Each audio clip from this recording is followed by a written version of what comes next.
Enfin, j'ai écouté un podcast où ils disaient oui, on voulait refaire un peu l'âge d'or du porno. Bah là, je l'ai senti, vraiment, je me suis dit oui, je veux, tu vois. Ah, mais est-ce que c'est féministe de faire des gros plans ? Bah forcément, il y a quand même une petite étape de remise en question où tu te dis ah, est-ce que je suis anti-féministe parce que j'adore faire des énormes gros plans sur des sexes, tu vois. Enfin, j'ai l'impression que justement, je me sentais tiraillée par ce choix qu'on m'imposait de choisis ton camp entre Dorcel et les abolitionnistes, au secours. Enfin, et je pense que globalement, on est en train de repolitiser le syndicalisme aujourd'hui dans la société, de prendre des positions plus radicales. Et il s'avère que c'est un outil déjà hyper structuré, avec une histoire forte et qui permet d'obtenir des victoires. Et ça, en vrai, c'est plutôt sexy. Bienvenue sur le stream. Je suis trop content de faire ça, enfin. Ça faisait hyper longtemps que je voulais faire un stream avec vous, avec tout le monde. Je suis trop bien entourée, là. Mais vous l'aviez jamais fait ensemble ? Non, jamais. Non, c'est vrai, jamais. Mais on pourtant, refera, j'espère. C'est naturel, en fait. Vraie régie. Ouais, et en fait, il n'y a pas Max, parce que Max, il est caché, il est à la régie. Vas-y, ouais. Ouais. Et alors, en plus, il s'est trop bien habillé, c'est trop triste. Regardez son pur style. Il est trop beau.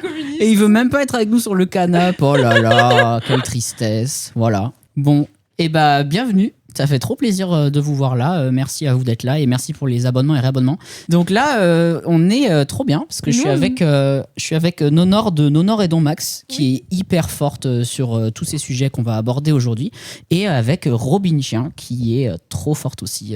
Et en fait, comment ça s'est passé cette idée d'interview ? C'est parce que toi, je t'ai vu sur Twitter reposter une vidéo que toi, Robin Chien, t'avais fait, ou une conférence, un truc comme ça. Avec Climax. Ouais, elle était trop bien la discussion. avec la team, mais à l'ancienne. Ouais. C'est vrai que ça date. Oui, de fou.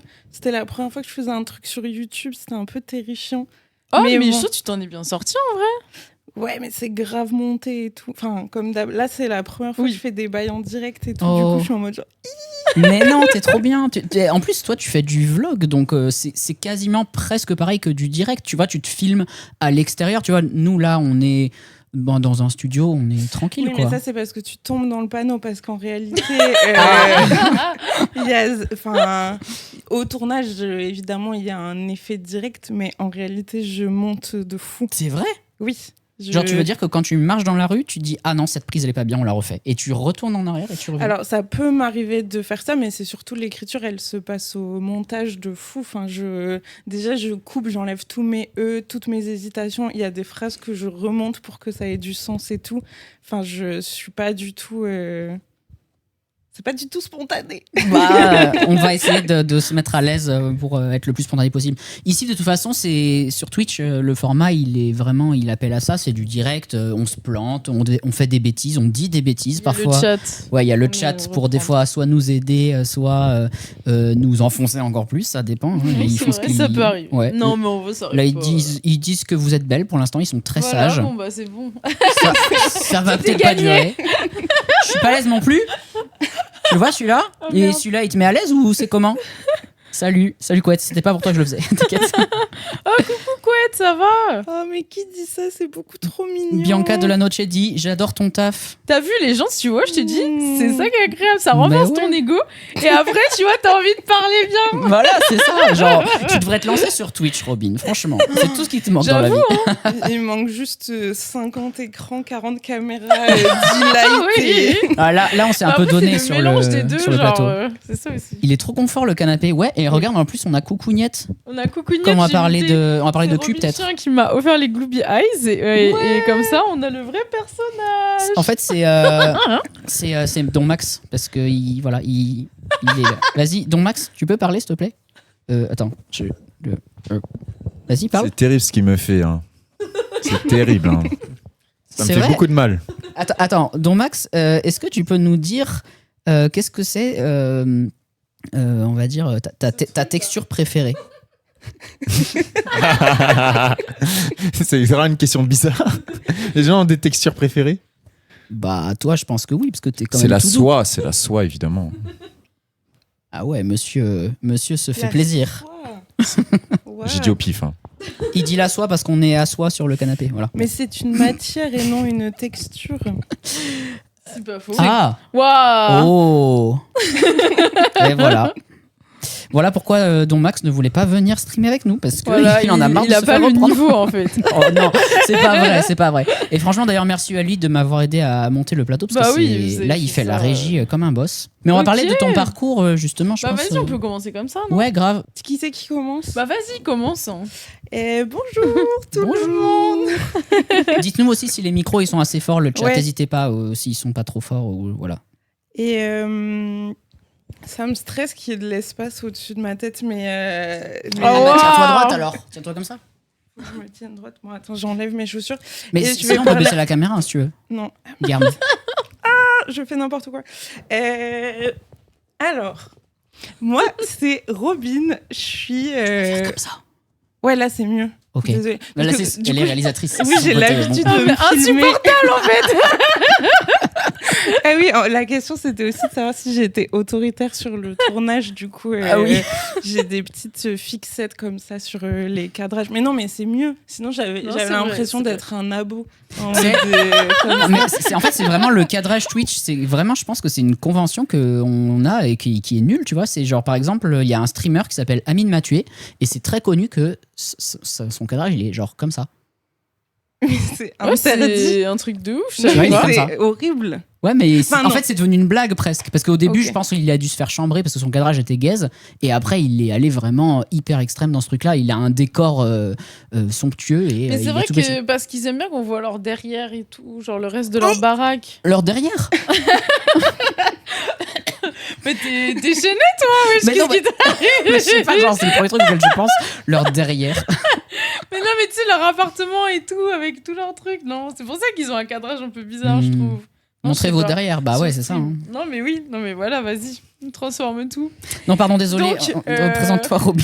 Non, mais j'y vais. Mais j'arrive pas à savoir s'il faut que je regarde en même temps parce que Non, tu regarde l'as pas. dit, ça déconcentre. Vous me dites s'il y a Vas-y. des infos importantes. Oui. Mais du coup, moi, c'est Robin. Je suis artiste et on a étudié ensemble Oui. il y a quelques années de cela. Attends, t'as passé quand ton diplôme, toi? 2018. Mais non. Et toi? 2014. On n'a vieux, pas hein. beaucoup été ensemble en fait. Non, genre on s'est croisés un an. Mais c'est parce que, en fait, je pense que t'as été proche aussi de potes que moi j'ai eu. Et tu vois, genre le mouvement il s'est continué après. Ouais.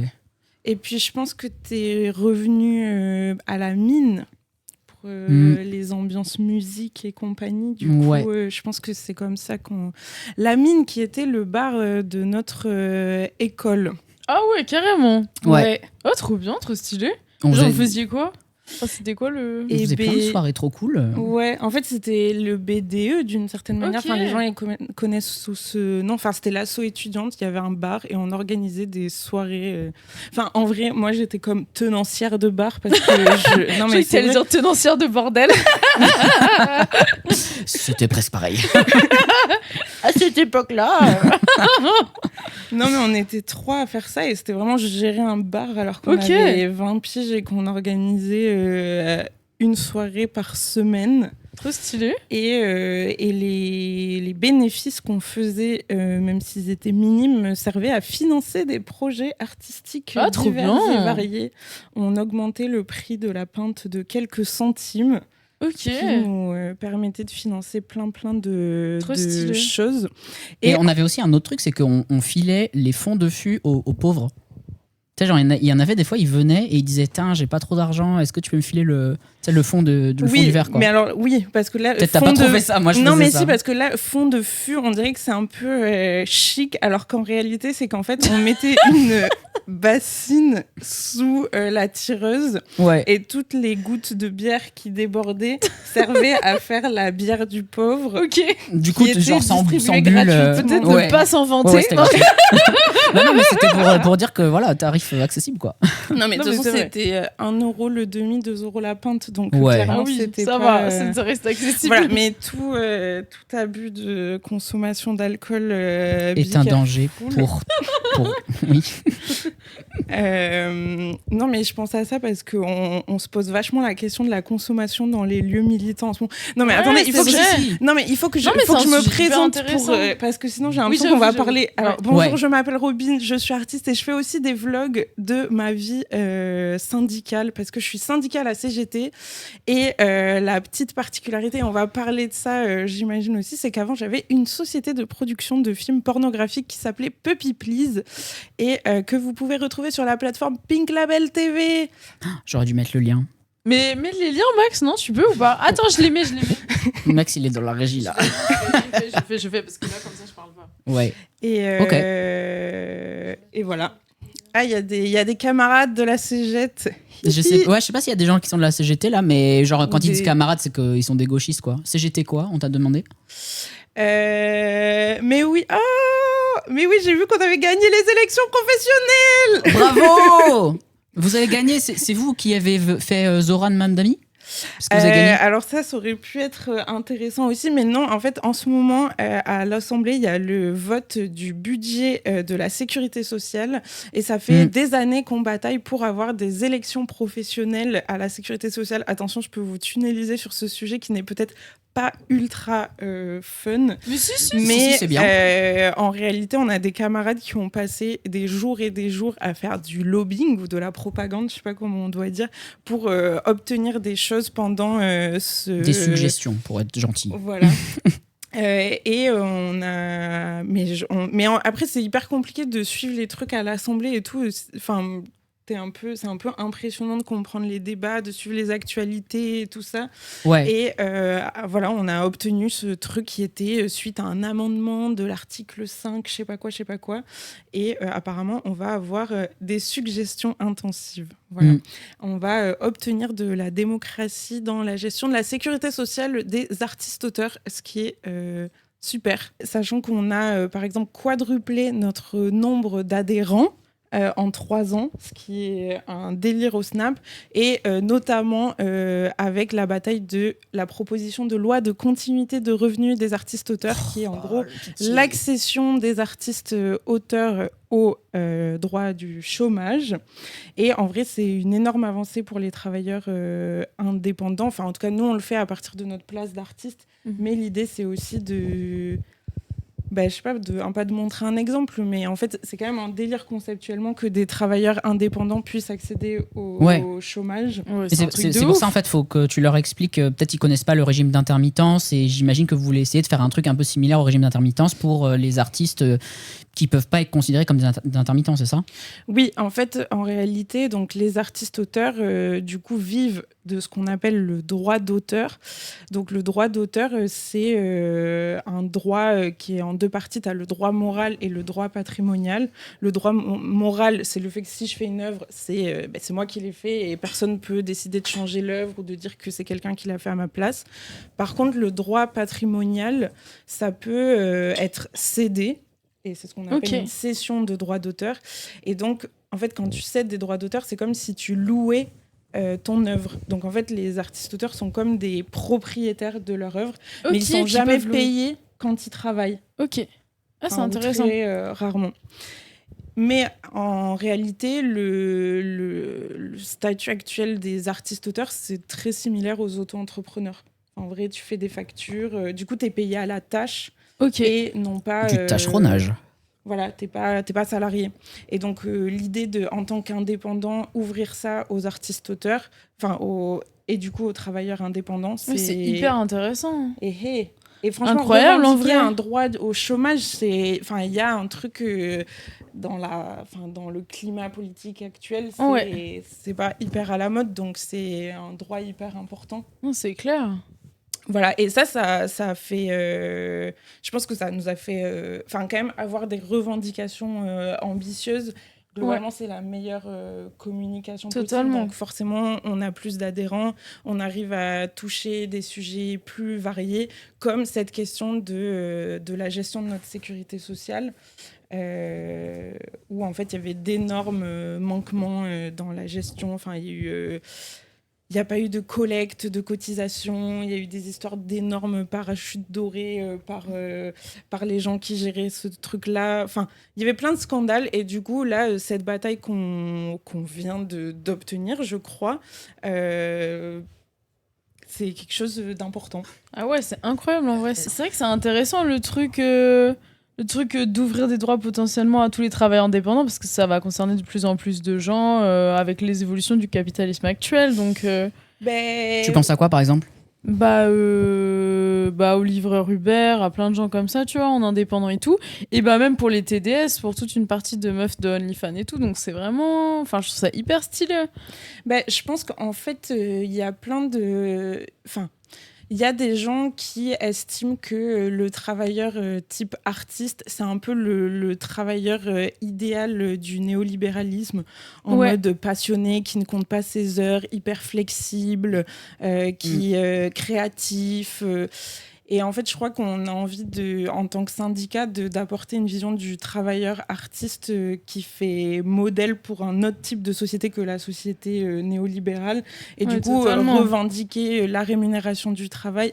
Et après, avec tout ça, forcément, dans la continuité de la continuité de revenus des artistes-auteurs, il y a des idées comme les sécurités sociales sectorielles ou à la CGT, il y a le nouveau statut du travailleur, du travail salarié, qui est un espèce d'équivalent. Alors, je suis pas hyper calée sur ça et c'est un peu un des sujets de recherche un des groupes de travail que j'ai envie de rejoindre à la CGT.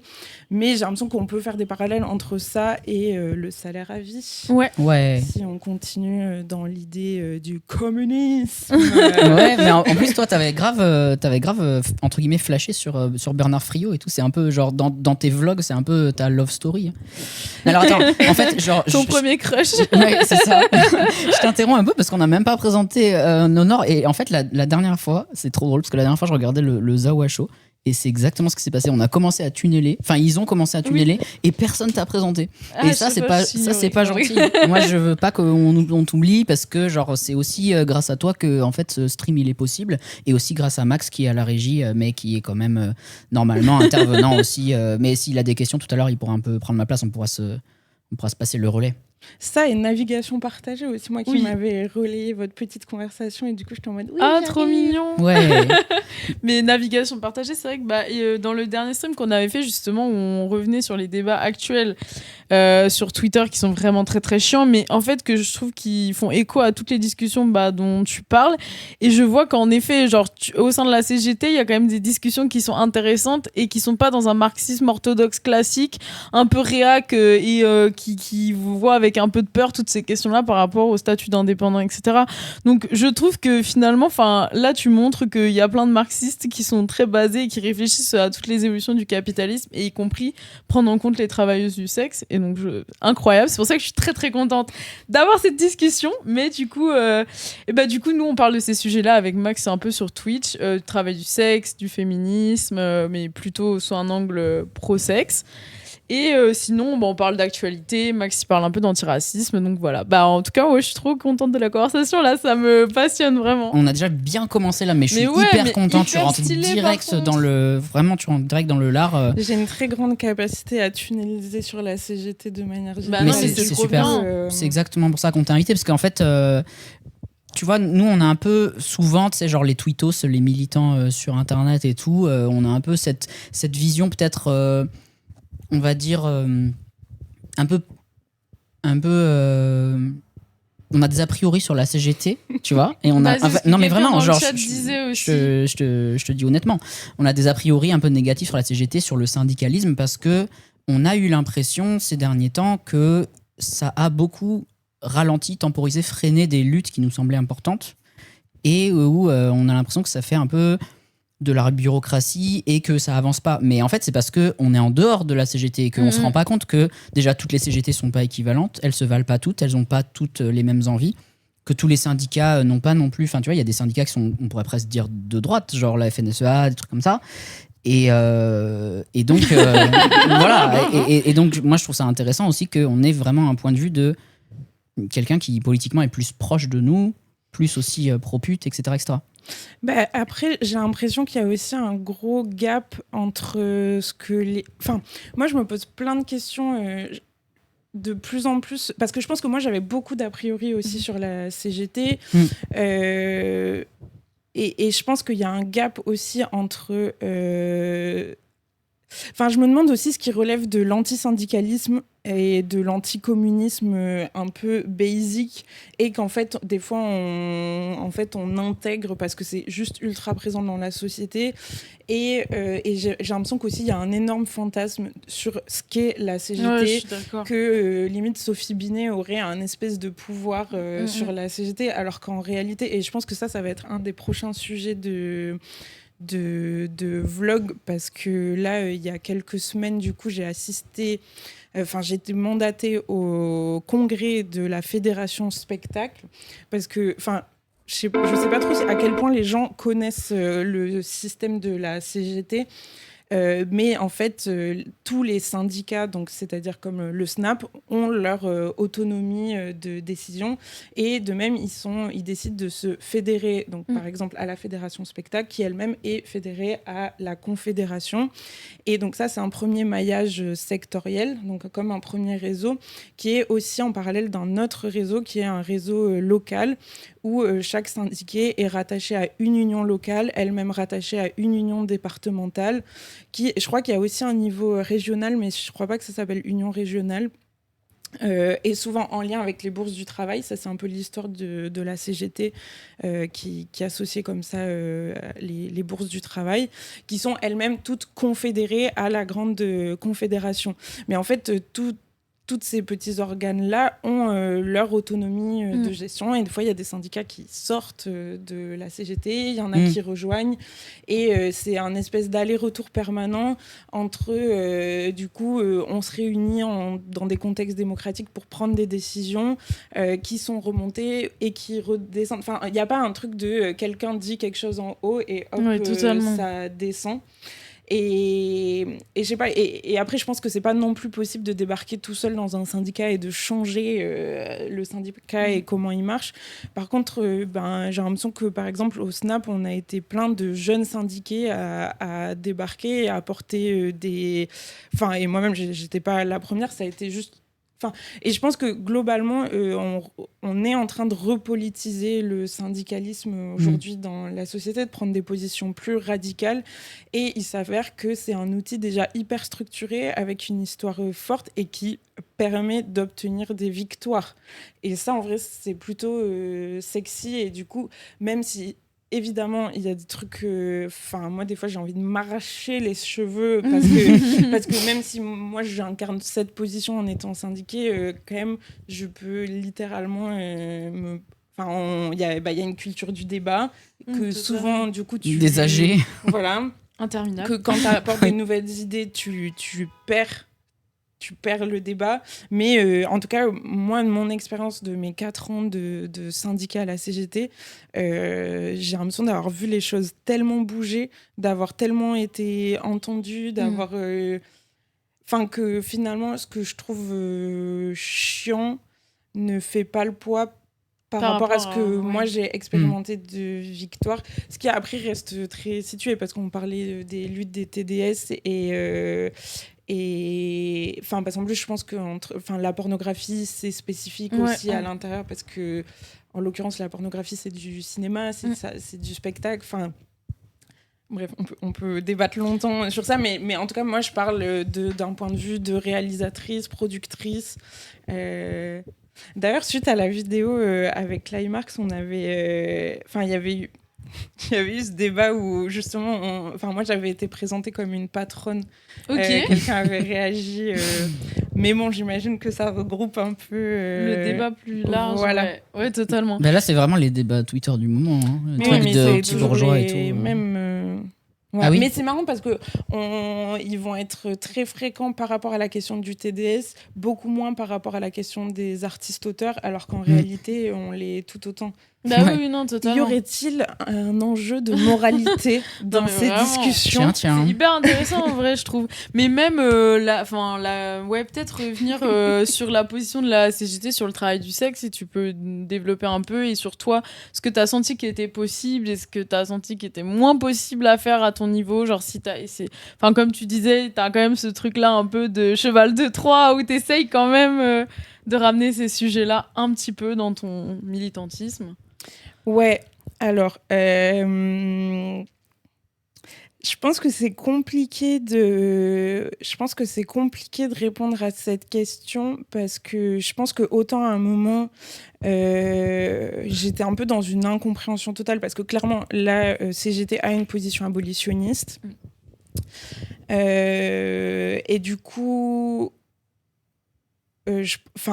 au début, j'étais seulement dans un énervement et un agacement que je pouvais verbaliser. Après, je pense que à la CGT, je capte aussi qu'il y a cette culture de régler les conflits en interne. Régler les conflits en interne. Ah, donc c'est un secret. Et si on dit qu'on est syndiqué là, tu peux nous dire ou pas? On l'est dans le chat. Ce que je vous propose, en plus, j'ai vu qu'il y avait des gens qui voulaient mettre le lien pour se syndiquer au Snap. Du coup, s'il y a des artistes, je propose que vous vous syndiquiez tous. Ouais. On l'est, tout le monde l'est. Donc du coup, on est entre syndiqués. Du coup, tu peux nous dire. mais t'inquiète, je veux pas te faire avoir mais après, je pense qu'il y a aussi une réalité. Enfin, de toute façon, il y a un truc un peu obvious, c'est que du coup, je suis syndiquée à la CGT et j'ai eu une boîte de prod de films pornographiques. Il y a eu des moments où j'avais toujours cette boîte de prod et de fait, en fait, c'est pas parce que tu te syndiques à la CGT que d'un coup, tu n'as plus aucune capacité de réflexion, de contradiction, Oui, totalement. Et oui. D'ailleurs, j'ai une performance qui s'appelle Unionize Your Life et dans laquelle je parle beaucoup de l'attente de perfection qu'on peut avoir par rapport à nous-mêmes et par rapport à la CGT. Et j'essaye de faire le deuil de ça. Donc, en vrai, il y a un tiraillement. Après, je pense que des choses que si pendant longtemps, j'étais en mode, pour moi, c'est incompréhensible que la CGT soit abolitionniste. Je pense que les quelques choses que j'ai compris depuis, c'est que j'ai l'impression que la CGT se positionne comme garante de ce qu'est la définition du travail. Merci pour ce contenu. Et d'une certaine manière, inclure la question du travail du sexe à l'intérieur de la définition du travail pose une... En fait, j'ai l'impression qu'il y a énormément de craintes par rapport...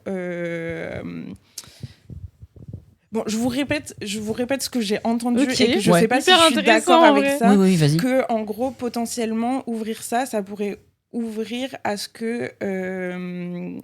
en fait, dans un contrat de travail d'une secrétaire X ou Y, on pourrait inclure des aspects de travail du sexe sans que... Enfin, qu'en fait, ça soit... quelque chose comme une autre. Et j'ai l'impression qu'il y a plein de militantes qui ont peur de ça. Alors, est-ce que c'est légitime Ah ou ouais, pas mais c'est une peur... Waouh, c'est vraiment tiré par les cheveux. Je m'attendais tellement pas à ça. Ouais, mais c'est un truc de ouf, ouais. Ouais.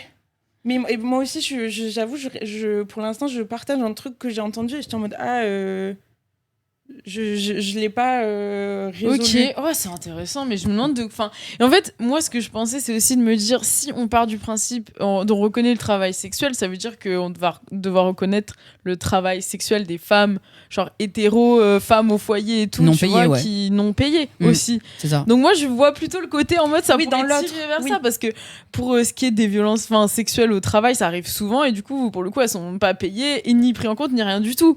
Donc je sais pas, tu vois, je trouve ça... c'est vrai que c'est tiré par les cheveux, c'est hyper intéressant, ouais. Et c'est une des connexions aussi de penser que le travail du sexe, il devrait être déconnecté des autres travails où on utilise son corps, en fait. C'est un truc moral, comme tu disais tout à l'heure, vraiment de dire, t'as pas le droit quand même d'utiliser le sexe parce que c'est quand même un peu sacré pour le vendre ou des trucs comme ça, alors que t'as le droit d'utiliser tes gros bras pour, je sais pas moi, faire de la charpente ou des trucs comme ça. Mais et je pense que c'est ça qui est hyper compliqué dans le débat au sein de la CGT, c'est que ça a tendance à... Pour le coup, l'aspect moral, il est aussi hyper présent que, j'allais dire, c'est un sujet qui peut déclencher de l'hystérie, ce qui est, je pense, c'est très misogyne. Ce serait pas psychiatre? Maintenant, on dit borderline, on dit plus hystérique.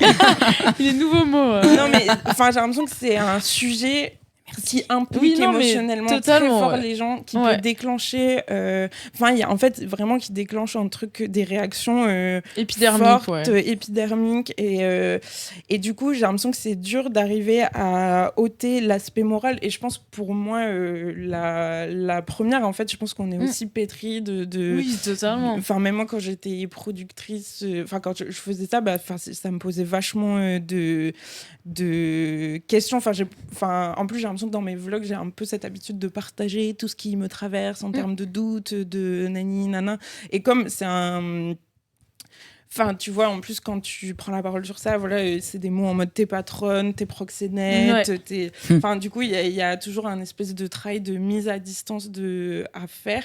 Et j'ai l'impression que, limite, quand j'ai entendu ce retour, j'ai l'impression que c'était la première fois que je m'étais dit, ah ok, je vois à quel moment il peut y avoir une vraie réflexion. Ouais, je capte ce que tu veux dire, ouais. Et du coup, j'étais en mode, ok, vas-y, je veux bien écouter, mais des fois je sens que moi aussi je suis grave sur la défensive et d'ailleurs je pense qu'à des moments le débat il m'a tellement heurté au sein de la CGT que je pense que je l'ai un peu laissé de côté quoi, ne serait-ce que pour ton aspect ta santé mentale, par l'ego aussi un peu parfois, mais même là tu vois genre dans les débats de cons qu'il y a sur Twitter, je pense qu'il y a aussi beaucoup de ces questions là où tu sais, par provocation et par ego, on va dire, tu veux m'appeler petit bourgeois, vas-y, appelle-moi comme totalement. ça, si t'es cap et tout. Et vraiment, c'est vrai que ça empêche des discussions sur le fond, quoi. T'as raison. Oui, et que je pense qu'il y a aussi un truc de stratégie où, en fait, des fois, t'essayes qu'il y a un truc qui passe.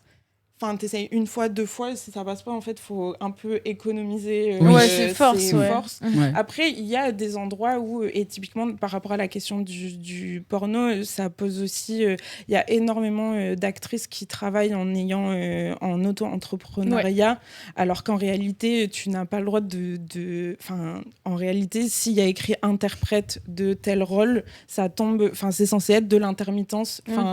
Du coup, c'est une forme de salariat déguisé au même titre que pour les livreurs Deliveroo ou ce genre de trucs. Donc il y a aussi et pour le coup j'ai l'impression que la CGT peut être réceptive du coup. à cet endroit-là. Ok.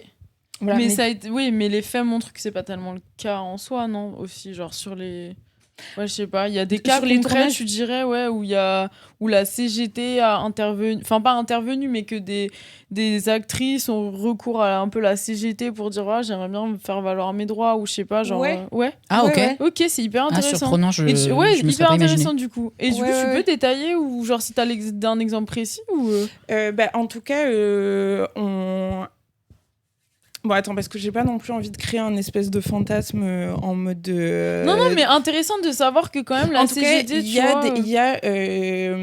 non, mais aussi parce que en fait, on est dans une tentative de création d'un groupe de travail sur ces questions avec le SFA, donc Syndicat français des artistes interprètes. Ok, hyper stylé. Mais c'est des choses qui sont pour l'instant en interne, qui ne... Je pense pas qu'on puisse parler de quelque chose de concret, fait, établi.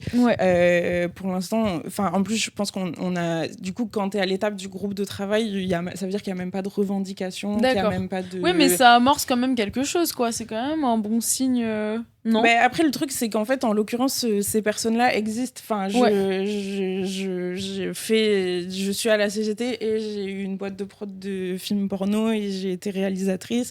Il y a des acteurs, des actrices qui sont à la CGT, donc... en fait, soit il faut qu'il y ait une position claire en mode on les exclut, soit on se met au travail, quoi. Ouais, totalement.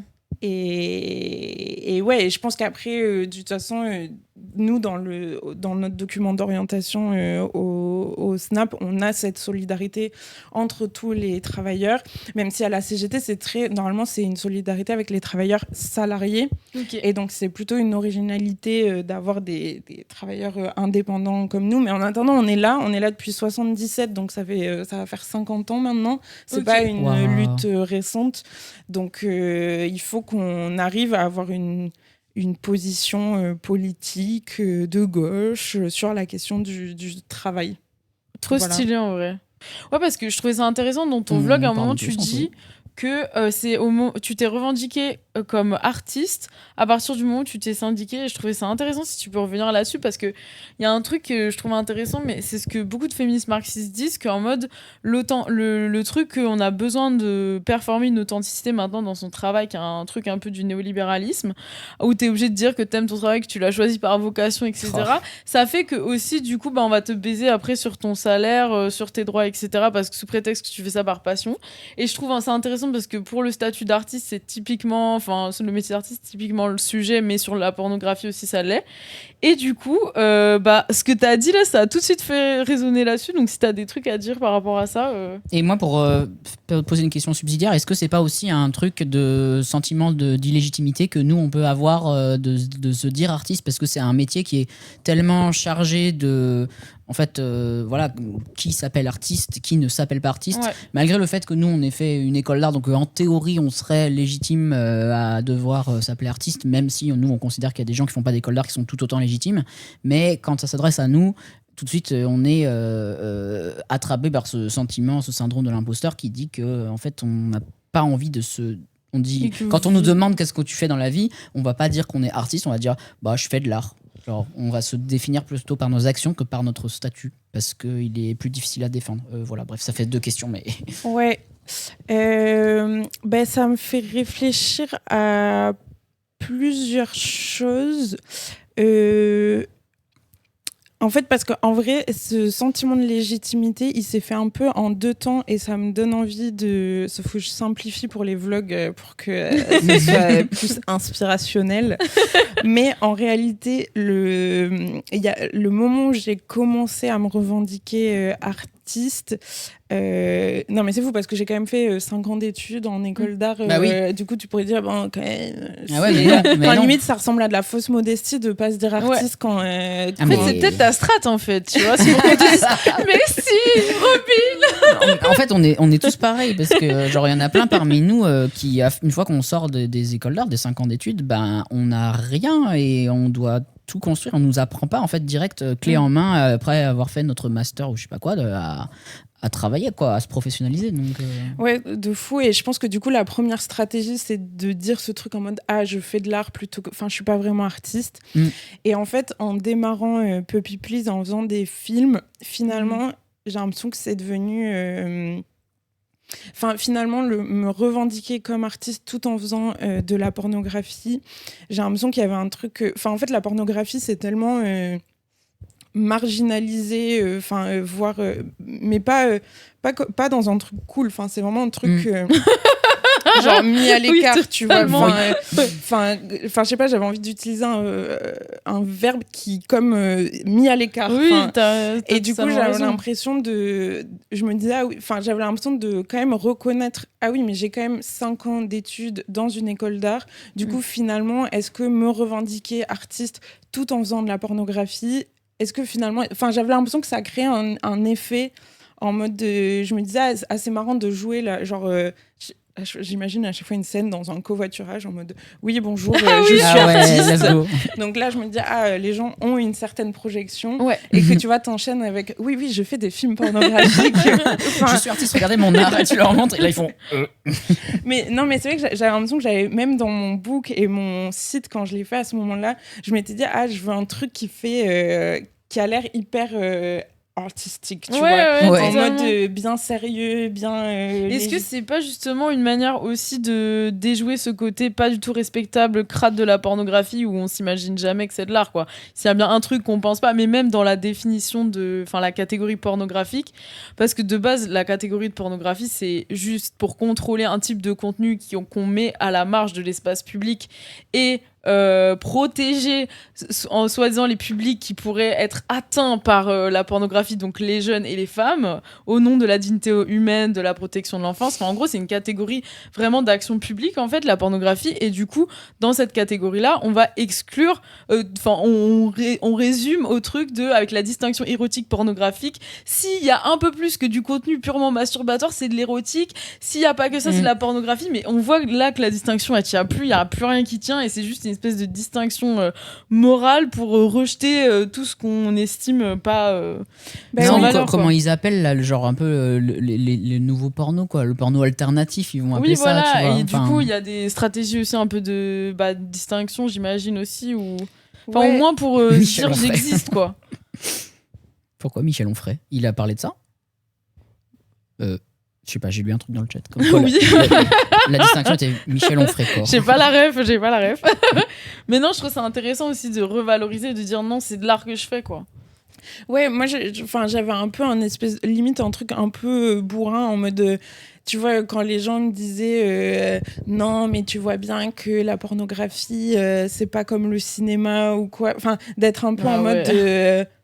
Je vois pas ce que tu veux dire. Ou genre, la pornographie, c'est pas de la. Ouais, j'étais en mode non, il n'y a aucune différence. Enfin, genre. Et limite d'avoir un truc. Enfin, je me rappelle que. À l'époque, mon book, c'était vraiment en mode une couverture avec une belle typo, tu vois, un peu avec des petits empattements fins et tout. Et la deuxième image, c'était un gros plan bien explicite et tout. Et ouais, je sais pas, j'ai l'impression qu'il y avait... pour moi, ça faisait sens de me dire, ok, je suis artiste et d'avoir ce type de travail. Mais d'une certaine manière, il y avait quand même un peu comme si c'était... quelque chose de l'ordre de la stratégie. Ouais. Et je pense je crois que tu as employé ce mot de cheval de Troie à la CGT, et je pense que j'aime bien cette idée du cheval de Troie. Et même, tu vois, avec les vlogs aujourd'hui, j'ai l'impression qu'il y a cette image... je sais pas si... tu vois, tu disais, j'aime pas les vlogs. Ouais. Moi, c'est vrai que ce format-là me... C'était la question dont Max voulait poser, d'ailleurs. Exactement, sur le truc de pourquoi est-ce que tu as choisi un contenu. Je pense que ça rejoint le cheval de Troie, mais ce truc de utiliser un contenu qui est un peu de base, assez populaire sur YouTube, même associé, je sais pas, moi j'aurais dit associé à un truc un peu féminin aussi, très mise en scène de l'intime, etc. Mais c'est beaucoup des contenus assez mainstream, et du coup d'avoir un truc un peu méta sur le vlog, artistique et tout, puis en fait tu vas parler de syndicats, de porno, de sex wars, et là on est là en mode c'est bon, je suis convaincue. Bah ouais. Et donc du coup en fait c'est la question, elle est intéressante, c'est est-ce que tu cherches un public en particulier, ou est-ce que est-ce que t'as envie d'être cheval de Troie, genre que quelqu'un il se dise je vais regarder un vlog d'une meuf girly genre Léna Situation, et en fait il tombe sur des phrases sur le salaire à vie et sur Bernard Friot, et du coup ça lui fait réfléchir, ou est-ce que c'est un peu plutôt l'inverse, c'est-à-dire que t'as un peu envie de décloisonner en fait l'idée que nos potes artistes pourraient se faire de la soi-disant vulgarité d'un format un peu vloguesque, un peu girly, en vrai, soi-disant inconscient. Je pense qu'il y a les deux. Ouais. Je pense qu'il y a les deux à la fois. Je pense qu'aussi... il y a un truc que j'adore faire un peu dans mon travail. Je suis assez... j'adore tout ce qui est... outils de communication, et même tous les délires un peu business et tout ça. J'ai l'impression que c'est des... même business, trucs d'organisation, planification, tout ça, j'ai l'impression que c'est des trucs que... Le premier truc que j'avais vu de toi, c'était genre une conférence PowerPoint ou un truc comme ça, quoi. Ouais. C'était quoi? Je sais plus, j'ai oublié, mais tu faisais une conférence PowerPoint. Tu te souviens pas d'avoir fait des trucs comme ça? Si. Ah non, mais j'adore les PowerPoints, c'est ma passion. Moi, toutes mes... Oui, tu fais que ça. À chaque fois, tes performances, c'est toujours... Oui, voilà, c'est ça. Mais je sais plus qu'est-ce que c'était. C'était quand on était à la IR. J'étais revenu. Ah oui, mais oui, qu'on avait fait une soirée... Ouais, il y avait la moquette violette et tout. Moquette violette à la IR? Ouais, dans la chaufferie. Tu dis mais tu te rappelles pas. Mais si, non, mais parce que moquette violette, t'es vraiment ce genre de personne qui dit genre tu sais le film là, oui c'est vrai. Moi je suis tout le temps ça. Vous faites semblant d'avoir vu les films. Non, parce que moi je pense que des fois il y a des Mais non, non, mais attends, me fais pas passer pour n'importe qui parce que je sais, parce que des fois, je fais ça et après, je me rends compte que je mens et je le dis. Oui, moi aussi. Non, en fait, je vois pas. Escargot pour te spotter.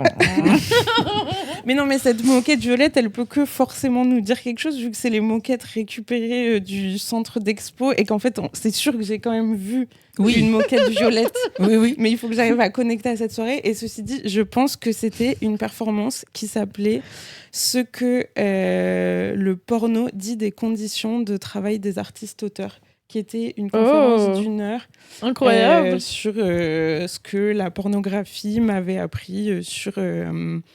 parce que moi je pense que c'est la pornographie c'est la pornographie qui m'a appris à être artiste. Ouais. Parce que c'était en fait c'est vraiment les premiers trucs d'artiste que t'as fait en fin de compte, genre vraiment en mode après tes études quoi. Ouais. Ok. Ouais, le premier truc que je pense qu'on a sorti c'était le film Lula Bye Bye ne fait pas de branlette sans casser des œufs. Ça, c'était ma première œuvre. Les titres sont toujours tellement bien. Mais elle est incroyable, cette vidéo. Enfin, du coup, parce que de base, j'avais jamais regardé de porno en mode éthique, queer, féministe, tu vois. Genre, moi, c'est vraiment pas ma cam. Et du coup, je me suis dit, vas-y, est-ce que je regarde et tout? J'ai regardé tous les trailers, machin et tout.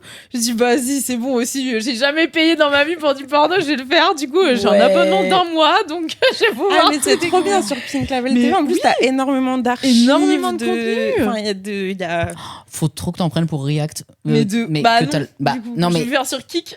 Ouais, voilà, non, ouais. Parce que sur Twitch, la politique, une fois on a regardé un documentaire de Arte, il y avait des seins dessinés, ils nous avaient strike pendant 1 semaine, genre. Mais non. Je te jure, ouais. Normalement, t'as le droit en plus. Bah pas les seins, visiblement, ni les fesses, ni rien du tout en fait. Ouais. Quelle misère. Mais ouais, donc c'est vrai qu'on est sur une plateforme pas not safe for work en tout cas. Ouais. Mais ouais, donc du coup, j'ai payé et j'ai tout regardé et j'ai trop kiffé ton porno, vraiment. J'étais en mode waouh. En fait, j'avais pas compris parce que tu vois, je voyais plein. Enfin, moi dans mon domaine, j'avais fait un mémoire sur du coup les fantasmes sexuels féminins. Enfin, en gros, des femmes qui regardent du porno gay. Mais du coup.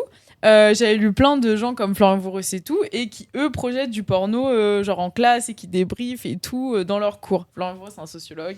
Toi, t'as fait un truc avec Florian Voureux, non? Ouais. Voilà, justement. Ouais. Et je suis tombée là-dessus et tout. J'ai vu sa petite description hyper sérieuse. Je me suis dit, je vais regarder. Et non, c'est vraiment, j'ai capté le délire. C'est très sérieux. Hein.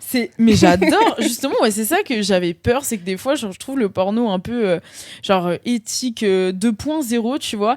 Il a le côté très amateur corps, on va représenter que des couples qui s'aiment très fort et qui, tu vois, qui font un sexe un peu tout consenti, un peu lisse, un peu vraiment où ça rejoue, je trouve, les normes conjugales du couple parfait, en fait, tu vois, où genre sous prétexte de, enfin, soi-disant, ça se montre de l'authenticité, mais l'authenticité d'un couple hétéro ne ressemble pas à ça, en fait, tu vois, genre. Et du coup, il te joue une nouvelle genre hétérosexualité parfaite, alors que ce que j'ai adoré avec vous, c'est que déjà il y a plein de sujets, enfin il y a les trucs sont pas on n'est pas dans la sexualité vanilla, genre il y a du BDSM, des trucs de consensual non-consent, et plein de corps différents aussi, des personnes trans, etc.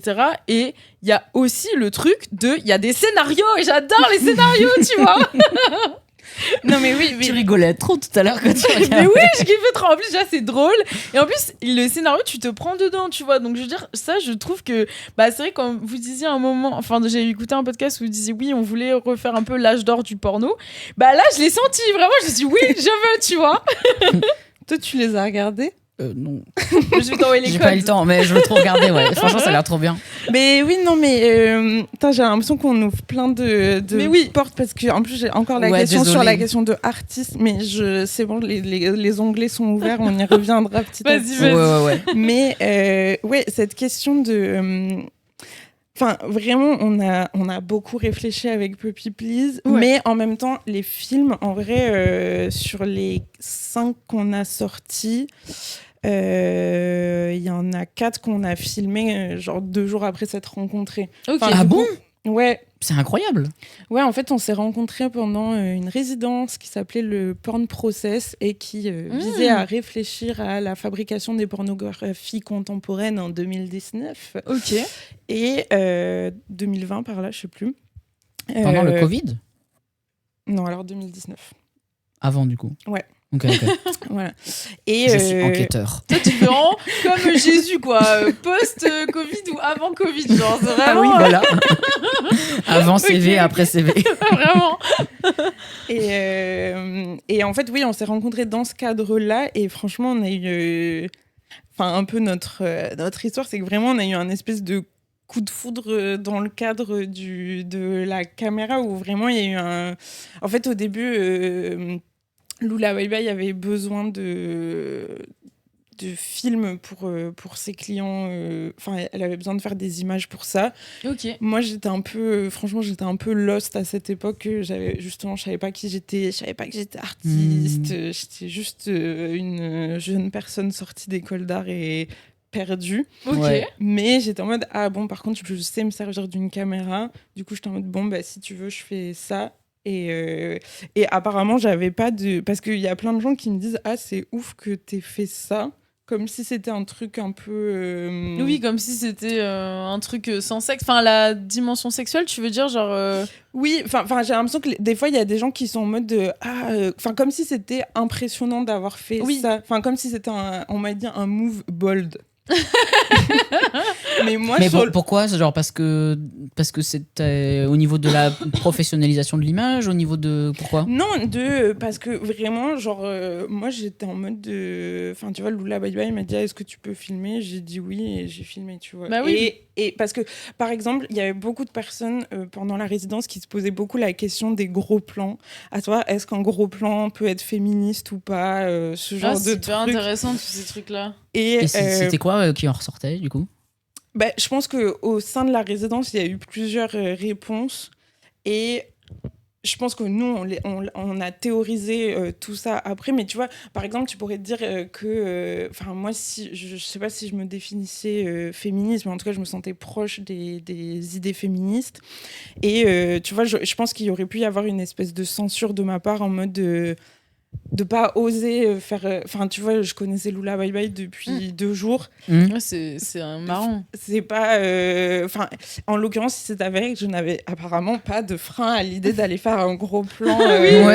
Enfin, c'était hyper. Comme si c'était. Enfin, c'était pour le coup assez naturel pour moi. Et j'ai l'impression qu'on avait comme les mêmes codes avec Gordon aussi, avec Dakota, avec qui on a filmé.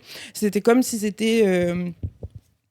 Je sais pas, il y avait comme un truc d'évidence où, eux savaient performer, enfin, étaient acteurs, actrices, savaient faire ça. Moi, je savais tenir une caméra.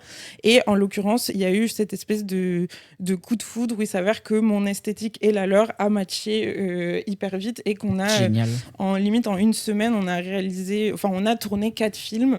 Et le soir, on a regardé les résultats. Le résultat des images, on était en mode waouh, c'est trop stylé. Faut qu'on monte une boîte de prod. Et après, on a mis 3 ans à sortir les films. Parce que par contre, je pense que si les images sont sorties hyper en mode trop facile à faire, genre par exemple le film Répète, j'aime la police, je pense qu'on a dû s'armer théoriquement pour être en mesure de trouver le bon montage qui permettait que ce soit juste, de comprendre qu'est-ce que c'était notre style, qu'est-ce qu'on voulait dire. Et qu'après, tu vois, quand il y a quelqu'un qui te dit aussi ah, mais est-ce que c'est féministe de faire des gros plans? Forcément, il t'a quand même une petite étape de remise en question où tu te dis ah, est-ce que je suis anti-féministe parce que j'adore faire des énormes gros plans sur des sexes, tu vois. Et du coup, il y a eu quand même un gros travail de... C'est fou que cette question elle soit posée, parce que j'ai grave l'impression qu'en plus, il y a des féministes, même genre carrément, tu sais, qui disent genre pour réempouvoirment et qui mettent des chattes partout, tu vois. Mais pour moi, c'est un peu gaze, quoi. Mais je crois en fait, c'est toutes les théories autour du male gaze comme un truc qui est objectifiant et tu vois qui morcelle le corps de la femme en partie, tu vois. Et du coup, le côté des gros plans, ça va faire que tu isoles une partie de la personne, donc tu l'as fait comme si c'était un objet que tu pouvais limite séparer des morceaux, tu vois. Et du coup, genre dans les trucs un peu classiques du male gaze. Même il y avait le film The Substance qui était accusé de reprendre des trucs un peu classiques du male gaze en faisant des gros plans sur les fesses. Et il y a aussi Sophie Le Tourneur qui s'est fait accuser de ça récemment. Et en fait, tu te dis, c'est aussi un peu une manière de caricaturer toutes les théories du male gaze, parce que comme beaucoup d'études en cultural studies, donc les études culturelles qui s'intéressent à la question des représentations, ils montrent justement que en fait, y a toujours une ambivalence des représentations et que les gens se les approprient de manière différente, et qu'un gros plan, du coup, comme tu disais, il va pas, pour peut-être une féministe qui a lu toutes ces théories-là, elle va se dire oh, c'est objectifiant, mais après pour une autre personne, elle va se dire justement c'est empouvoirant, je vois mes organes que j'ai jamais vu d'aussi près, alors que le corps féminin, il est quand même, tu vois, il est quand même montré dans une certaine manière où t'as un certain tabou aussi des fois, et donc voilà, en fait, c'est ça qui est intéressant, je trouve. Tu la connaissais toi, Pussy Drama? Non. C'était une meuf qui était aussi aux Arts Déco Strasbourg, mais du coup, genre, tu vois, comme moi, je suis un peu la génération avant toi, elle était encore la génération avant moi, donc peut-être tu l'as jamais croisée, mais elle, pour le coup, elle travaille aussi beaucoup sur ce truc-là de réempouvoirment, et par exemple, genre, je crois qu'elle faisait des ateliers où elle filait des miroirs à des gens qui ont des vagins. Sur ça où elles font tout ensemble une tournée en bus où elles... Il n'y a pas un film sur ça? Je sais plus.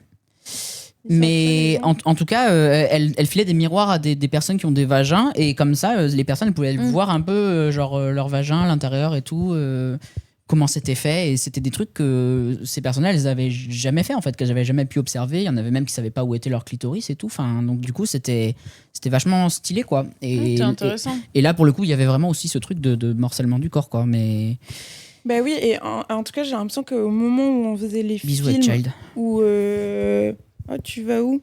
Tu vas où? Tu dois rester là parce que sinon elle est perdue sans toi. Oui, c'est le fricage. Tu vas où? On n'a pas signé ton attestation de sortie. Trop mignon. Mais non, mais je me rappelle aussi qu'à ce moment-là, c'est le moment où le livre d'Iris Bray, Female Gaze, était sorti. Et d'ailleurs, dans un de nos films, Lula Bye Bye lit ce livre-là. Oui. Et j'ai l'impression que... Je pense qu'il y avait... Enfin, déjà, je pense qu'on avait des petits désaccords dans sa lecture de la pornographie. Et... C'est intéressant. Est-ce que tu peux revenir sur les désaccords et tout? Parce que moi, Iris Bray, voilà. Ouais, Iris Bray, c'est... en fait, c'est compliqué de faire un rappel théorique. Genre, Iris Bray, c'est... je sais même pas si elle est chercheuse, je crois qu'elle est militante, en fait, un peu essayiste en mode. Et elle avait pondu un bouquin, en gros, sur le female gaze, en reprenant Quand tu des... dis pondu, bon. Ouais, elle a pondu, c'est vrai que ça fait... Lula Bye Bye pond un œuf littéralement pendant Oui, Lula Bye Bye ne fait pas de branlette sans casser des œufs. J'étais grave obsesse par cette scène. Voilà, pardon. Du coup, j'ai des images. Ça t'est revenu en fait quand j'ai dit pondu. Et donc voilà, et c'est aussi en réaction, son bouquin à toutes les théories autour du male gaze, dans le milieu des études sur le cinéma, qui en gros postule, c'est un truc classique, le male gaze assez connu, mais en mode c'est l'idée que en fait dans les films les corps féminins sont objectifiés par les personnages masculins, et qu'en fait la caméra reprend ce regard objectifiant aussi sur l'actrice, et que du coup le spectateur s'identifie à la fois à la caméra qui objectifie la femme, et à l'acteur qui objectifie. Donc en fait c'est toute une théorie un peu sur des bases un peu psychanalytiques, un peu oui, c'est Laura Mulvey et tout ça, c'est ça, exactement. Théorise ça de base, ouais. Voilà. Oui, c'est ça le livre de Iris Bray dont on parle. En fait, après, c'est posé la question de est-ce qu'il existe un female gaze, et est-ce qu'on peut sortir du male gaze dans le cinéma. Mais en fait, les féministes, elles ont un peu étendu cette théorie-là à toute la société, en fait, avec le truc de dire si tu mets des décolletés, t'es dans le male gaze, tu vois, des trucs un peu foireux à la fin. Et du coup, ça devient genre, comment on dit mais il y a limite un truc un peu... ça peut, en fait, c'est ça qui est intéressant, c'est qu'aussi avec la théorie du male gaze, tu peux le voir aussi dans la sexualité, où en effet, le désir féminin acceptable, c'est de se constituer en objet de désir et pas en sujet de désir. Et en fait, du coup, Laura Mulvey, elle dit, par exemple, c'est impossible en soi, elle dit, c'est impossible qu'il y ait un female gaze parce que du coup les femmes reprennent le propre schéma du male gaze et du coup en fait elles s'auto-érotisent et s'auto-objectifient entre gros guillemets quoi, et elles peuvent pas avoir un regard actif dans les rapports de genre. Et en fait ça s'est remis en cause grâce notamment dans les années 70-80 avec toute une imagerie gay en fait qui érotise le corps des hommes, tu vois, depuis un point de vue gay, ce qui fait que les femmes ont pu aussi s'approprier ce truc de les gays regardent des hommes d'une manière différente. Mais les femmes hétéros là, tu veux dire. Les femmes hétéros, du coup, les femmes hétéros ou bi en fait aussi. Et du coup, ils se sont dit tiens, en fait, les gays peuvent nous apprendre à regarder les hommes, apprendre à regarder les hommes. Et du coup, il y a un peu toute cette naissance un peu du female gaze entre gros guillemets. Sauf ça pose la question de comment, pour moi, il y a plein de questions qui se posent avec le female gaze. C'est après d'être là en mode, c'est ce qu'Iris Bray, sa démarche un peu bizarre de dire ça c'est dans le female gaze, ça toi t'es pas dans le female gaze, avec des trucs un peu gros sabots qui rendent pas compte justement de la manière dont les gens s'approprient les productions culturelles quoi, en gros. Oui, c'est ça. Et puis j'ai l'impression qu'il y avait, limite, même si elle essayait, franchement ça date un peu ma lecture de ça, mais même si j'ai l'impression qu'elle essayait de désessentialiser cette question en disant les hommes peuvent avoir un female gaze aussi, et il existe aussi un espèce de queer gaze et tout ça, mais en fait j'ai l'impression qu'il y a limite la question de la pornographie elle est évacuée en 3 lignes et une note de bas de page et fait du coup ça fait l'écueil d'un pan de la question du male gaze, de sa réappropriation et tout ça, qui est quand même conséquente. C'est clair. Et du coup, c'est un peu traité rapidement, avec peut-être du coup... j'ai l'impression qu'à l'époque, j'ai l'impression d'avoir perçu ça un peu comme une forme de condescendance. Et que j'ai l'impression qu'en plus, nous, pour le coup, à Puppy Please, on était plutôt dans une stratégie de réappropriation de ce male gaze, mais même pas en plus dans un truc théorique ou quoi. Moi, j'avais plutôt le souvenir d'un truc ultra joyeux dans cette appropriation de ce gaze-là, parce que ça se jouait aussi au niveau des scénarios, parce qu'en effet, on a beaucoup réfléchi à notre stratégie marketing chez Puppy Please. On voulait pas du tout capitaliser ni sur des identités ni sur un pseudo art politique, et du coup on avait beaucoup envie de marketer nos scénarios comme étant bien bossés.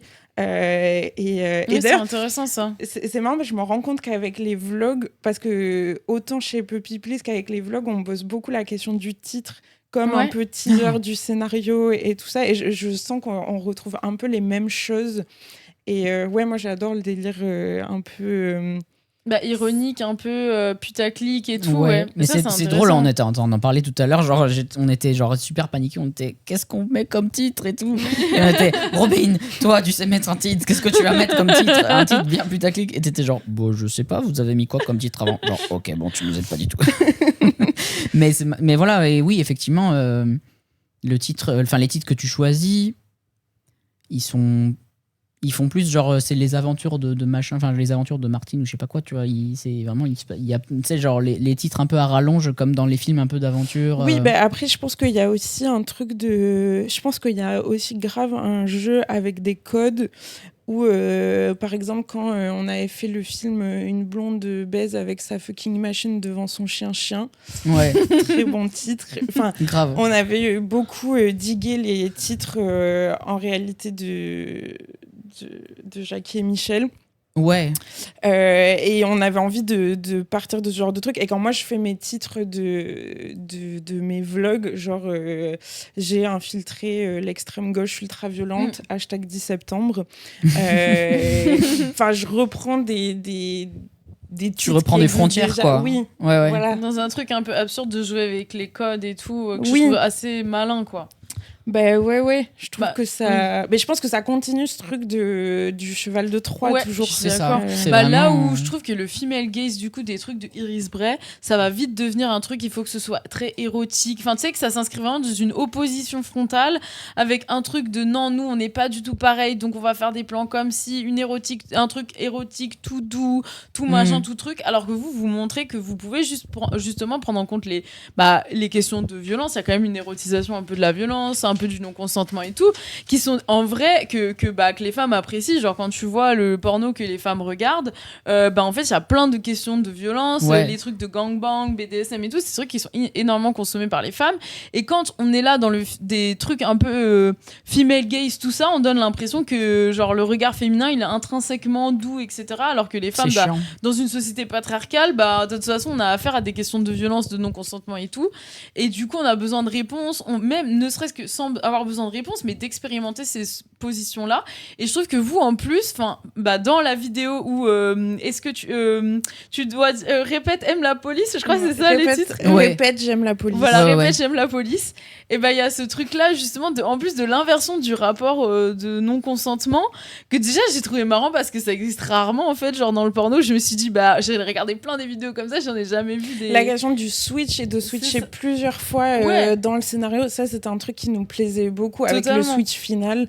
Oui, et le switch final avec du coup en gros on peut-être faire le scénario vite fait. On peut pas montrer mais on peut pas montrer mais en fait c'est un mec qui est dans un van avec sa copine en gros et ils se font arrêter par une policière très méchante et sexy qui demande au mec de sortir et en gros le viol quoi. Et en fait, la copine du mec. Tu dis ça en étant morte de rire. On va se faire clipper par Twitch de 6, putain. Sort du van, la meuf sort du van pour sauver son mec. Ils inversent le rapport de domination. Et à la fin, en fait, ils sont là en mode t'es policière, toi, nanani, nanana. Et elle a dit mais non, je suis pas policière, je suis actrice porno. Et là, ça dézoome, on voit tout la production derrière. Et moi, j'ai trouvé ça trop bien parce que je trouve qu'il y a les questions de. Enfin, il y a un scénario, il y a les trucs de non-consentement traités d'une manière vraiment subversive et intéressante et avec cette conclusion finale qui te fait aussi voir que non, tout ce truc là c'est bien un scénario donc on voit le rapport aussi du travail, c'est un travail qu'on a fait et je trouve qu'il y a tout pour en faire un film incroyable, voilà donc il a été fait voilà il existe. Il a été hyper compliqué à sortir. Ah ouais, c'est marrant. Mais oui, tu m'avais raconté que genre vous vouliez essayer de le faire sortir dans quoi, des festivals ou des machins, enfin d'essayer de le montrer. Et à chaque fois, ça après, pas... parce que du coup, dans la petite com pour ce moment, j'ai mis ex-réalisatrice parce qu'en réalité, on ne sort plus de films pour plein de raisons diverses et variées. Notamment, je disais que du coup, on a commencé Puppy Please en 2019, qu'après, on a démarré notre activité au moment du Covid et que je pense que c'était pas le meilleur contexte parce qu'en fait, pour sortir les films... Enfin, en fait, les films alternatifs comme ça dépendent beaucoup d'un réseau de festivals. Ouais.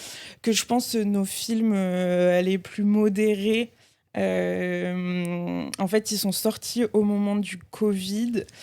Du coup, c'était des festivals en ligne.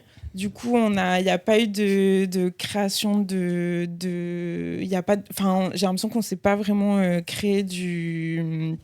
Enfin, on n'a pas créé un espèce de réseau de solidarité physique à ce moment-là. Okay. Du coup, j'ai l'impression que notre expérience de la prod, elle a été très solitaire. Okay. Et finalement, quand on a réussi quand je pense qu'on était suffisamment armés pour sortir Répète, j'aime la police, c'était comme... En fait, franchement, c'est ce que j'en comprends après coup. Après, diffuser un film, c'est ultra compliqué dans tous les cas. Mais en fait, il n'a pas trouvé sa place dans les festivals. On l'a diffusé une fois au Porn sur Mars à Marseille. Okay. Où moi j'étais en local du coup vu que je suis de Marseille et enfin, je sais pas, j'ai l'impression qu'on a... Et ce dont on discutait aussi la dernière fois, c'est que des fois, j'ai l'impression que les festivals peuvent être un peu dans une... Les festivals de pornographie peuvent être dans une stratégie d'acceptabilité et que du coup, ils vont montrer de la pornographie alternative très bien. Mais je sais pas, j'ai eu l'impression que Répète j'aime la police c'était limite trop, un peu trop. Ouais, c'était trop, enfin que déjà en soi montrer du cul c'est subversif, donc en plus ouais, c'était trop. Ouais, je capte. Ouais, c'est marrant. Et tu dirais que les normes d'acceptabilité, en gros, ça correspond à quoi? Genre à peu près ce dont on parlait sur... Bah non, mais après, je pense que aussi d'aller... Enfin, je sais pas, c'est un peu un film un peu... Enfin, je sais pas... Enfin... J'ai l'impression que moi, c'est un film un peu ACAB aussi, d'une certaine manière. Oui, totalement. Mais en même temps, ça le fait d'une manière très bizarre. Ouais. Enfin, qui, j'ai l'impression, pose des questions. Enfin, il y a vraiment ce truc de l'humour qui est là.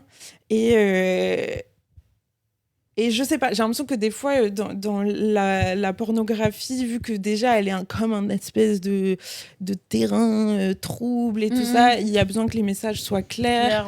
Je sais pas, hein. Moi, je trouve des fois, dans des films de cul, il y a grave de l'humour. Mais dans l'alternatif ? Non. Dans le mainstream. Dans le mainstream. Ah. Et je sens que... Okay. Et sauf qu'en fait, nous, je pense qu'au début, moi, j'avais ouvertement l'ambition de percer dans le mainstream. Et j'aurais aimé ça. Et de manière générale, même avec mes vlogs, j'aspire à du mainstream. Okay. Let's go. Et même pour le porno, voilà, c'est ça qui est intéressant. Ouais, mais... Et tu pensais que les vidéos, en gros, que vous aviez fait pourraient passer dans le mainstream ou pas, genre, Mais je pense qu'après, il y avait aussi, parce qu'on n'en a pas tant parlé, parce que là, on est plutôt sur une question de représentation. Ouais. Mais en réalité, ce qui nous a aussi énormément occupé théoriquement, c'était la construction d'un modèle économique viable. Et qu'on se disait que finalement, l'éthique de la pornographie, si on pouvait employer ce vocabulaire, ça se situait surtout dans des conditions de rémunération, des conditions de travail justes, même si... j'ai l'impression qu'employer un vocabulaire moral, c'est pas le bon endroit, mais juste des conditions de travail en adéquation avec le droit du travail. Ouais, totalement. Pour avoir un peu une perspective... J'ai pas compris ça comme un truc moral, t'inquiète, mais ouais. Non, mais je pense que c'est important de le...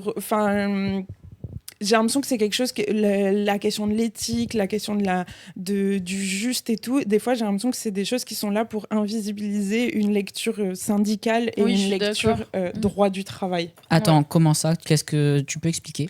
Je pense que... Moi j'ai pas compris. Désolée, je suis le gogol. Non mais c'est bien, mais c'est intéressant du coup. Ouais, parce que par exemple, j'ai l'impression qu'aujourd'hui il y a une... C'est fou ce que je parle, hein. Je suis bavarde. Non, mais moi j'adore. En plus, on traite un peu tous les sujets. Tu vois, c'est ça, je me suis dit, c'est bien. Je t'avais dit qu'il fallait que tu lances une chaîne Twitch. On déroule tu vas trop bien y arriver. Sans, tu vois, genre faire une prochaine question. Oui, alors les conditions de travail. Voilà. Mais parce que, en fait, j'ai l'impression que ce qui s'est développé suite au scandale qu'il y a eu dans la pornographie suite au procès Jackie Michel, French Bukake et French Bukake, c'est que il y a eu une énorme stratégie de Dorsel qui pourtant est aussi impliqué dans ces histoires, mais apparemment la communication oui, mais alors ils se sont fait un peu baiser à Skip. Comment c'est quoi le youtubeur? Ah oui, putain, lui là, le Profème. Ben Never qui est passé Never qui a fait du porno avec Dorsel, soi-disant. Ah oui, c'est vrai. Pour un peu redorer leur image, quoi. Mais oui, mais ils se sont quand même fait un peu. J'avais vu que dans les rapports qui sont sortis du Sénat et du HCE, ils le citent bien en mode quand même, il a un peu son image un peu dégringolée, quoi. Oui, mais pas autant. À ce point, bah bien sûr, mais parce que en vrai. Mais parce qu'ils ont eu aussi un espèce de positionnement.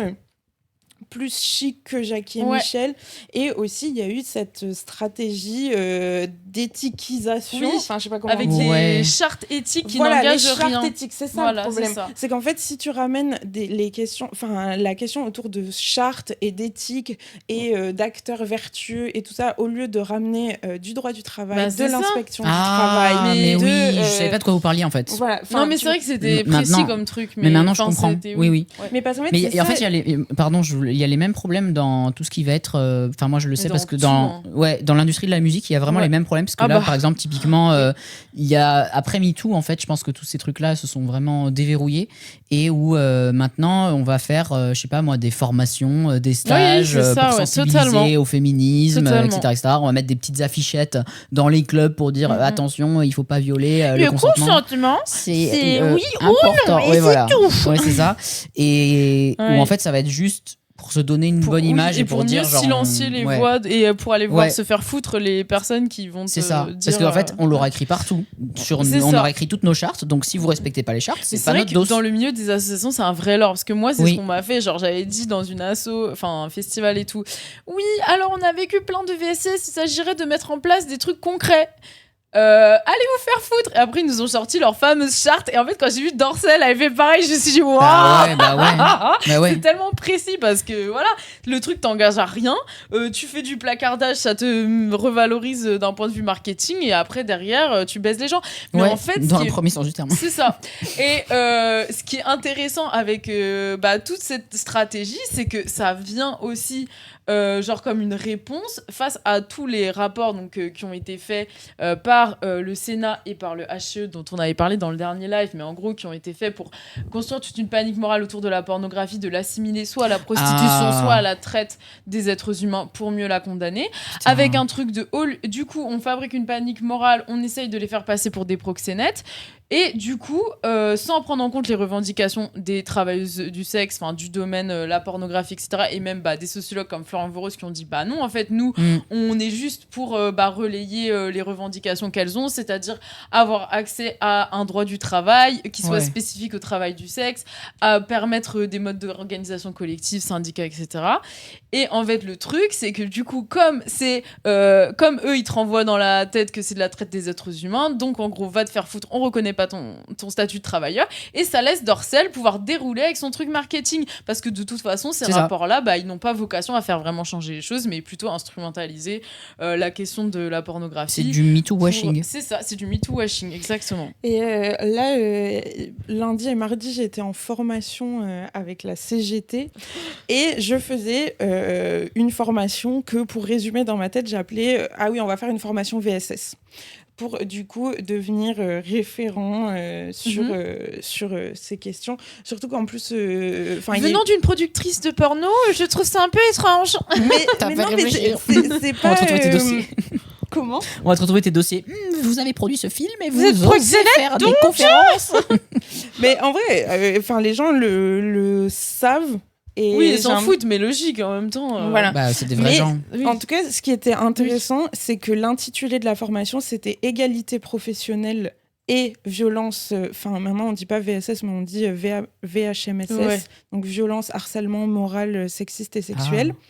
J'y rajoute toujours des lettres. Je croyais qu'il voulait des violences sexuelles au HM, mais d'accord, ok. Et il faut réagir à cette blague. Non, il faut faire pas. sans rire en mode. Il faut pas. Ah d'accord. Mais du coup, il y avait cette question de l'égalité professionnelle. En gros, elle racontait que dans l'histoire des VSS, justement, la notion d'égalité professionnelle, elle avait été grave invisibilisée au profit de la lutte contre les VSS, parce qu'en fait ça coûte beaucoup moins cher de faire une charte et d'afficher une affiche plutôt que d'avoir une égalité dans les salaires, dans l'accès à la progression de carrière, à l'accès et du coup c'était hyper intéressant de se rendre compte de ça, qu'aujourd'hui par rapport à en fait on ne parle que des VSS aux dépens de cette je redis la même chose, de l'égalité professionnelle, alors qu'on sait pertinemment que la précarité des minorités de genre, en l'occurrence dans ce contexte, mais en fait, l'ajout des violences harcèlement moral, elle permet aussi d'inclure une plus grande diversité de discrimination, parce qu'il n'y a pas que... genre la race, absolument. etc. Mais en fait, on sait très bien que c'est la précarité, c'est les discriminations qui créent les VSS, et si vraiment on veut agir sur ce genre de choses... que les rapports de pouvoir, ils viennent aussi surtout de là, quoi. De fou. Et effectivement, moi, je trouve que ça permet aussi quelque part, potentiellement, à des personnes qui mettent en place ces structures de pouvoir de s'en laver les mains. Non, mais de fou. Et l'exemple avec Dorcel, c'était... En fait, la situation, elle était ultra compliquée, parce que tu te retrouvais... j'ai l'impression qu'il y a des gens... Il est tombé. Il tombe toujours, lui. T'inquiète. En fait, il y a plein de travailleurs, travailleuses qui se retrouvaient... moi, j'ai l'impression qu'on était vraiment pris en étau entre, d'un côté, les féministes abolitionnistes, d'un côté, Dorcel... Mais vraiment, j'avais l'impression qu'à un moment, typiquement avec la vidéo de Ben Nevers, on pouvait finir par croire que Dorcel était un acteur vertueux. Oui. En fait, on oubliait d'avoir cette lecture que, en vrai, Dorcel... Parce qu'aussi, avec ce truc de charte, ça peut grave créer un espèce d'effet de label où, en gros, Dorcel pourrait certifier qu'est-ce qui serait éthique ou pas. Ouais. Et en fait, La ça, blague. c'est des dynamiques Comme les labels de Starbucks et création tout. de monopole. Ouais. Et en Oui, fait, totalement. on est juste dans du capitalisme pur. Totalement, Et Bien c'est sûr. super intéressant. Ouais. À fond. Et en fait, c'est pour ça que c'est hyper important d'avoir... moi, je sais pas utiliser le mot marxiste versus matérialiste ou je sais pas quoi, mais en tout cas, une lecture syndicale de dynamique de travail dans ces questions-là. Enfin, c'est hyper intéressant. important. Et pour rebondir là-dessus, je sais pas si tu as été au courant un peu des bails justement de... On pourrait dire de MeToo-washing aussi quelque part, que le gouvernement là il met en place, genre Aurore Berger qui a par exemple fait fermer le compte TikTok de Adé Laurent, qui est travailleur du sexe, qui est acteur porno et qui soi-disant ne serait pas quelqu'un de recommandable qu'on pourrait poster sur les réseaux sociaux de TikTok, qui fait la promotion de la culture du viol, c'est ça qu'elle disait. Aurore Berger qui genre elle-même a quand même invité des meufs TERF pour parler avec elle, qui a aussi effectivement qu'il y a Darmanin qui est encore au pouvoir en place. Elle a fermé son compte Twitter. Oui, c'est ça. Et du coup là, moi, je commence à avoir un petit peu peur justement des politiques gouvernementales qui sont en train de se mettre en place. Ça me fait un peu peur qu'ils commencent à mettre le nez dans des histoires qu'ils ne maîtrisent pas, quoi. Et toi, je sais pas si tu as eu vent de cette histoire. Qu'est-ce que tu en as pensé, si tu en as eu vent ou... Ah ben là, je pense on fait plus que commencer à avoir un petit peu peur. Bien sûr, c'est par rapport à des gens qui, nous, on suit de loin et toi, t'es dedans. Ouais. Et du coup, je pense que. En fait, ça m'y a fait penser parce que tu disais tout à l'heure, genre, on se retrouve presque forcé à devoir défendre Dorcel et là, on se retrouve presque forcé à devoir défendre Adé Laurent alors que bon, ben. Non, mais de fou. Non mais c'est ça et en fait toujours des choix comme ça quoi. En fait quand tu te retrouves dans cette position là c'est là que t'as perdu en fait et c'est pour ça que j'ai l'impression que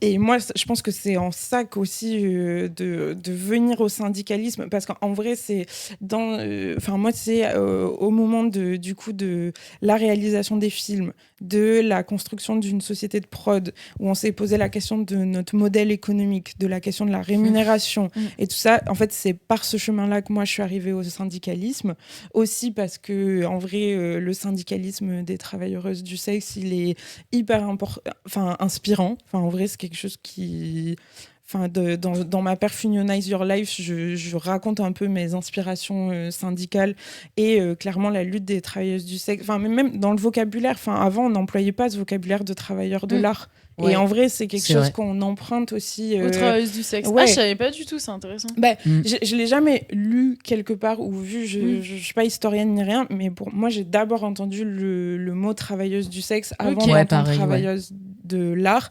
Et hyper intéressant. Et voilà, et moi, j'allais pas me syndiquer en tant que travailleuse du sexe. Je ne suis pas travailleuse du sexe selon la définition que j'en ai. Du coup, je me suis syndiquée en tant qu'artiste. Et vraiment, pour moi, ça a été... j'ai l'impression que justement, je me sentais tiraillée par ce choix qu'on m'imposait de choisis ton camp entre Dorcel et les abolitionnistes. Au secours. Au secours. Mais et que d'un coup, avec la proposition de loi de continuité de revenus, tous les enjeux de sécurité sociale sectorielle et tout ça, d'un coup, c'est la troisième voie merveilleuse pour le syndicalisme. C'est un peu une version un peu idéalisée.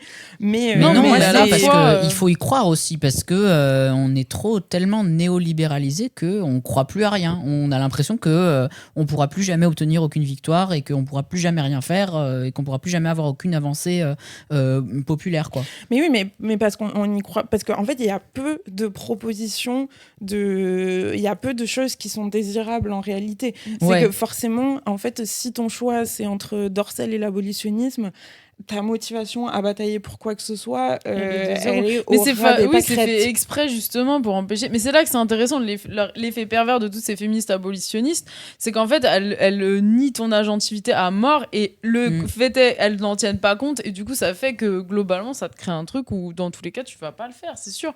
Mais en fait ça me fait penser à un truc rien à voir avec les travailleurs du sexe, mais à un film Rien à foutre sur les hôtesses de l'air où tu vois qu'elles sont tellement précarisées que même l'idée et que personne est là pour les défendre, elles ont même pas l'idée de la syndicalisation. Et je pense que ça se rejoint un peu dans les mêmes termes pour le travail du sexe aussi, tu vois.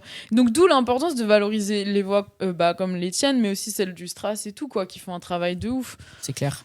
Bah oui, parce que genre je pense que déjà il y a le travail du sexe, ça englobe plein de gens de différents et c'est vrai que peut-être à tort, mais moi j'avais un peu un cliché de me dire que des syndicats de travailleuses du sexe, ça n'existait pas vraiment, parce que je me disais, soit c'est des personnes qui vont être trop uberisées, isolées, tu vois, sur des plateformes numériques, soit ça va être des personnes qui vont être plutôt, je sais pas moi, travailler dans la rue, mais pas forcément avoir de connaissances de comment, parce que les personnes les plus précarisées sont les personnes qui ont les moins connaissances des droits qu'elles peuvent faire valoir et des démarches qu'elles peuvent mettre en place, notamment parce qu'il y a aussi beaucoup de personnes par exemple issues de l'immigration qui raboulent et qui n'ont pas d'autre choix que de faire du TDS, ou même parfois ça leur va de faire du TDS, mais en tout cas que ce soit des personnes qui auraient peut-être pas forcément comme premier réflexe de dire vas-y on se syndique, on se met ensemble et tout quoi.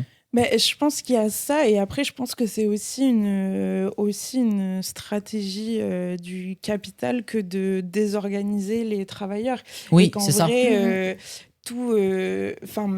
pense que le moment où la CGT était très forte, c'est quand il y avait un monde ouvrier organisé, mais en fait d'une certaine manière il était déjà organisé par le contexte de travail déjà existant. Enfin, il y a un documentaire sur l'histoire du Parti communiste là, de 4 heures. Ah oui, c'est vrai. J'ai commencé, j'ai pas fini. Oui. Moi, je l'ai vu dans ton vlog, ça m'a suffi pour comprendre les grandes lignes. Voilà, c'est comme ça que je le connais en fait. C'est parce que tu en as fait un résumé, mais oui, je m'en souviens maintenant. Oui, non, mais moi j'adore regarder des trucs chiants aussi, mais du coup, donc t'es venu ici. Merci. Wow. Non.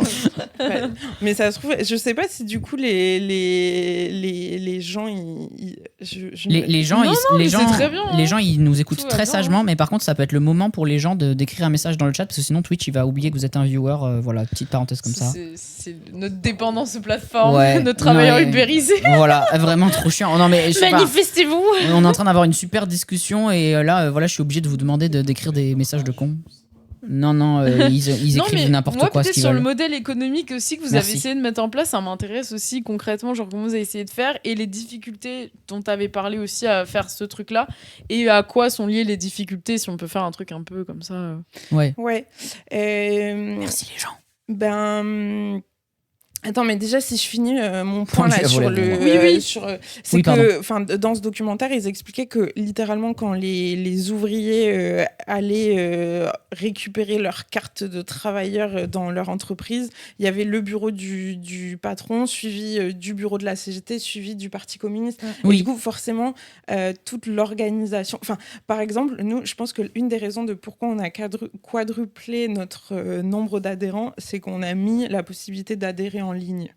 C'est vrai que non mais c'est vrai. Mais voilà, c'était ça que j'allais te demander. Oui, en fait, ça paraît c'était pas le cas avant. En fait, c'est ça qui me fait. Ouais, parce que t'as dit tout à l'heure que genre effectivement vous avez eu une grosse pause de participation, et en fait j'allais te demander pourquoi. Moi j'avais l'impression, je te posais la question, je voulais te poser la question, mais j'ai oublié tout à l'heure, est-ce que t'avais l'impression que les jeunes se politisaient davantage, que les artistes se politisaient davantage, qu'on commençait à un peu récupérer davantage de conscience de classe ou des trucs comme ça, ou c'était vraiment autre chose? Je pense qu'après, de manière générale, je pense qu'il y a pas mal... Enfin, il faudrait voir les stats exactes de taux de syndicalisation dans la société française, mais je pense que je me demande s'il n'y a pas une certaine augmentation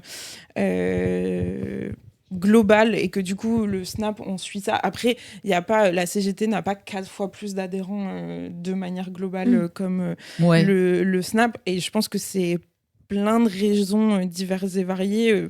Ce truc aussi, j'ai l'impression qu'on a un compte Instagram plutôt bien fourni et j'ai l'impression que et ça je trouve ça intéressant aussi, tu disais travailleurs ubérisés des plateformes et tout ça, j'ai l'impression qu'Instagram devient de plus en plus un endroit de on glisse. Oui. Je me suis remis comme ça pour mieux vous voir en fait dans les yeux. Oui, mais toi on te voit moins maintenant. Mais non, mais je me demande si il y a des endroits où apparemment on arrive à se retrouver, enfin, je sais pas, je me demande si Instagram ça va pas participer à ce qui est en soi j'allais dire mais en même temps Instagram c'est horrible, mais en même temps un ouvrier quand il bossait dans une entreprise, elle était aussi chez Total c'est horrible aussi hein. Mais oui, mais ça c'est vrai que c'est des débats, mais même j'écoutais une fois j'étais allée voir Léopoldina Fortunati, une féministe marxiste qui parlait justement et genre elle avait ce truc là de mais en fait là vraiment toute une analyse en mode les plateformes vont nous asservir et tout, tu vois, genre il y a plein d'analyses maintenant marxistes un peu qui te disent on est en train de travailler gratuitement pour les plateformes et tout. Et du coup, elle avait ce truc de dire, du coup, surtout, faut se voir genre en face à face et ne surtout pas se mobiliser en ligne. Et je me suis dit, elle est vieille. C'est tout en fait ce que je me suis dit, mais parce que je me suis dit, bon, Tata t'es un peu dépassée, mais je comprends, tu vois ce que tu veux dire. Mais aussi, après je trouve ça aussi quand même bien. intéressant aussi. Elle a aussi un peu raison quoi. Enfin, moi j'ai l'impression que c'était un peu la volonté de ce que le 10 septembre essayait de faire, c'était de recréer du lien social, de refaire en sorte que les gens se voient en vrai, s'organisent en vrai, que la culture des âgés revienne quoi. Organisé sur des trucs en ligne en fait. Bah oui, bien sûr. Donc en fait je trouve la dichotomie des fois un peu en mode non, on ne va pas aller sur les plateformes en ligne. Bah non, il y a un continuum. Oui, grave. Et après, je pense qu'en effet, ce truc d'arriver à se parler et encore une fois, je pense que à l'ancienne, au PCF et tout, le fait que les gens passe de ouvrier exploité à je suis communiste. Enfin, je pense qu'au niveau de... Et moi, d'ailleurs, on parlait de ça avec une camarade. Je pense que... Et ça va me faire répondre à la question d'artiste. Let's go les Anglais. C'est que, en vrai, à partir du moment où je me suis syndiquée, je me suis vue aussi petit à petit rentrer... Alors, je pourrais dire famille, mais en l'occurrence, ce n'est pas ça, justement. Je me suis vue rentrer dans une communauté de camarades. Et là, on a notre congrès. Donc, je sais qu'aujourd'hui, actuellement, il y a des gens de toute la France qui viennent et qui vont converger vers Montreuil pour décider de nos orientations pour les 3 prochaines années. Et j'ai une émotion. De camaraderie très forte, et je pense que en termes d'organisation c'est hyper important. Et je pense que mais en même temps en tant qu'artiste on bosse sur Instagram. Après dans les statuts de la CGT il y a toujours l'idée de l'expropriation capitaliste. On est exploité par les plateformes, il ne reste qu'à nous d'exproprier les capitalistes qui nous exploitent, et en vrai c'est notre outil. Jeff Bezos. Non, mais c'est ça, en vrai, on travaille dessus, on exploite notre travail. Enfin, voilà, c'est une grande idée, mais en fait, je pense que le problème, de toute façon, c'est pas Instagram, c'est pas l'outil en soi, c'est juste qui a la possession de cet outil, qui exploite qui, et why not une je sais pas comment on dit, mais si, c'est ça, comment on dit, c'est une mise en sécurité sociale des réseaux sociaux. En vrai, parce qu'il n'est pas question d'étatiser, il n'est pas question de confier cette gestion à l'État. Au secours, tu vois. En ce moment, au secours, surtout quand tu vois. Bah, en vrai, moi, genre, j'aurais pu apprécier ça, de se dire que ça pourrait être considéré comme une forme de service public, tu vois, parce qu'on a des chaînes qui font partie du service public, mais quand on voit ce que les chaînes du service public sont en train de devenir, un outil de propagande macroniste, bah ça fait un peu bader, quoi. Et puis même sur la question de la pornographie et tout, il y aura les mêmes trucs qui vont se rejouer. Oui, en fait. voilà, ça va être Aurore Berger qui va pouvoir choisir de si quel ou pas porno tu peux avoir des subventions. Enfin, non, c'est badant. Mais là, ce qui compte, c'est en ça que je parlais de de sécurité sociale plutôt que d'étatisation, c'est que la sécurité sociale, c'est quelque chose de public, c'est-à-dire géré par les travailleurs. Et il faut faire cette distinction entre le public et l'étatique. Et vraiment, l'idée n'est pas de confier à l'État, parce que zéro confiance en l'État, mais par contre, rendre la gestion aux travailleurs. Putain, mais on dirait vraiment, je suis vraiment camarade, putain, je m'impressionne là. Je m'enflamme premier degré. On va te donner le t-shirt de Don Max. Les gens te sucent. Hein. Regarde, les gens ils sont trop d'accord avec toi, c'est trop bien, ça fait plaisir. Ah et voilà, socialiser, pas nationaliser. Mais oui, c'est ça c'est trop important. Ok, et du coup, alors, c'est quoi les leviers pour pouvoir faire ça concrètement ? Parce que genre, moi, je découvre là. Alors, comment on fait ? Donc, étape 1, se syndiquer. Ok. Se syndiquer dans le syndicat de ton choix. Nous, on est streamers et streameuses. Tu nous conseilles quoi comme syndicat ? Qui est stylé ou qui est nul et qu'il faut changer ? Moi, déjà, je vous l'ai déjà dit quand on avait mangé ensemble, je pense que vous auriez intérêt à être artiste-auteur plutôt que auto-entrepreneur. Enfin, je sais pas comment vous déclarer. l'URSSAF, ils m'ont dit qu'on n'avait pas le droit. Quel URSSAF ? L'URSSAF, artiste-auteur. Mais je sais pas, en fait... Non, enfin, si à partir du moment où sur tes factures, tu factures quelque chose... Les gens dans le chat, demandez peut-être qu'elle connaît des syndicats vers lesquels elle peut vous rediriger. Dites qu'est-ce que vous voulez, il y a un syndic de chômeurs. Genre mais il y a précaire, hein, chômeur précaire, il y a un syndicat chômeur précaire à la CGT. Eh ben voilà, allez-y. Ouais, donc chômeur précaire à la CGT. Mais moi, je suis team CGT, mais vraiment, je pense que aussi, je pense que c'est bien aussi. Solidaire, ils sont super aussi. CNTSO, ils sont super aussi. Après, c'est des modes d'organisation. La CGT, c'est pas anarchiste, hein, donc c'est pas. Il y a une structure très forte. Oui, bon, ça. Moi, j'avoue, ça me plaît. En termes d'organisation, ça me convient bien. Oui. Et voilà. Et ensuite, c'est pas parce que tu te syndiques une fois que c'est bon, c'est pour la vie. Tu peux tester à un endroit, voir si ça. Enfin, on peut avoir au début, je pense, un rapport un peu clientéliste à la CGT. Après, c'est vrai que là, tous ceux qu'on cite, CNTSO, CGT, Sud, c'est quand même plutôt des syndicats de lutte. Après, tu as des syndicats plan. Et en vrai, oui, je pense que le premier pas, moi, je pense qu'en effet, c'est. Enfin, moi, je suis convaincue depuis mon point de vue, mais ça ne vaut que pour moi, que le fait de se syndiquer, de rejoindre une organisation collective, c'est le début, mais en fait c'est la seule c'est la seule étape en réalité qu'on peut donner, parce que après tu construis des revendications collectivement. Je peux raconter comment ça se passe à la CGT, et en l'occurrence une de tes victoires, ça peut donner envie aux gens, tu sais, genre un truc sur lequel t'as gagné quelque chose. Enfin, t'as l'impression que soit t'as été force de proposition, soit t'as au contraire empêché qu'un truc gaze arrive. Enfin, est-ce que t'as un souvenir de ça ou... Non, mais c'est marrant, mais parce que quand je suis arrivée à la CGT, enfin au SNAP, un des premiers trucs que j'ai dit, c'est que moi j'avais beaucoup retardé le moment de prendre ma carte. Enfin, on n'a pas de carte, mais de me syndiquer. C'est parce que, en l'occurrence, l'adhésion à la CGT, elle est minimum à 32 €. Et après, tu donnes 1% de tes revenus. Donc, c'est une cotisation qui est mise en commun pour permettre aux militants de militer. Et ils vont pas aller loin avec nous. 1% de mon revenu, là. T'as vu, j'ai eu un abonnement. Super. Moi, si je me jette, là, ils vont gagner quoi ? 1 centime ? Même pas.